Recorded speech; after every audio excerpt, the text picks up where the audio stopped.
This is what a daisy looks like when you photograph it with your mobile phone. And this is the image of the same daisy with a clip-on macro lens. The difference remains astonishing to me.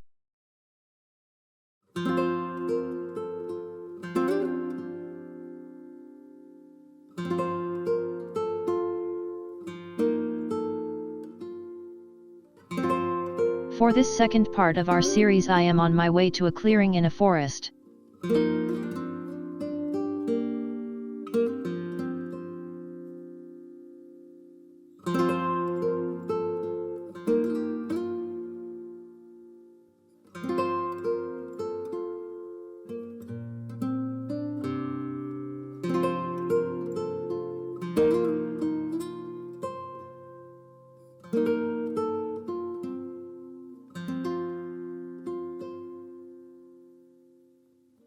I present you under today's topic.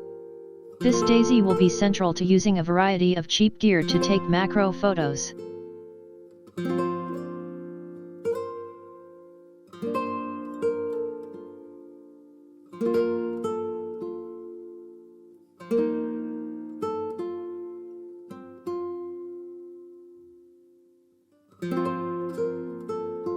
This is what a daisy looks like when you photograph it with your mobile phone.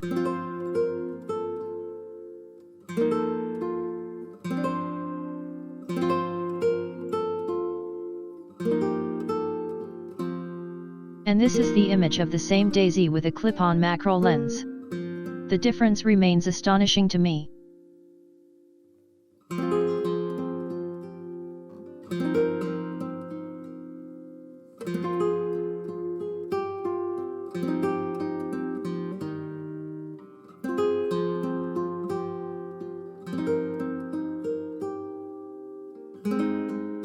Without and with macro option on a compact camera.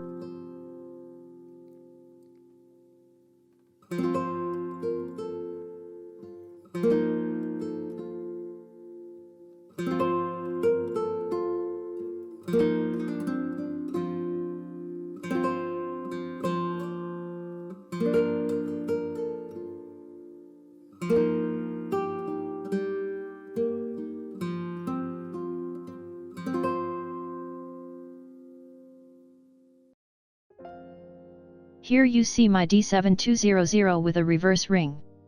The result will blow your mind. The result is incredibly close.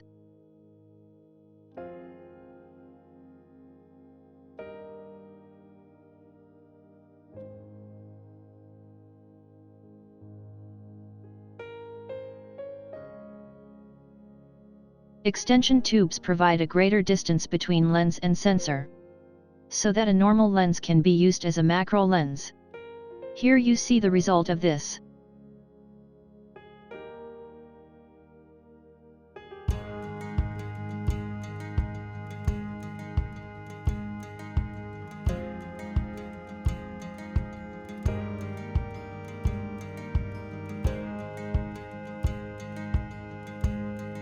You also have the macro filter, a magnifying glass for your lens. These were relatively cheap, which you can also see from the quality of the image. It's soft on the side, but not too bad to try it.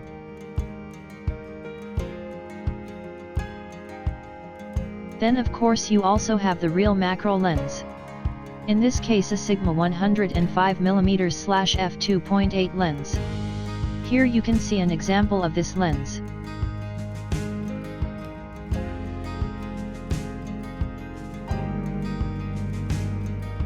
To try out whether you really like shooting in macro filters, reverse rings and extension tubes are often cheap options that can go well with, for example, your kit lens. If you do it more seriously, then for me the macro filter falls off and a real macro lens takes its place. A clip on your phone is always nice to take a nice picture on the go. I often have them in my pocket, along with my phone.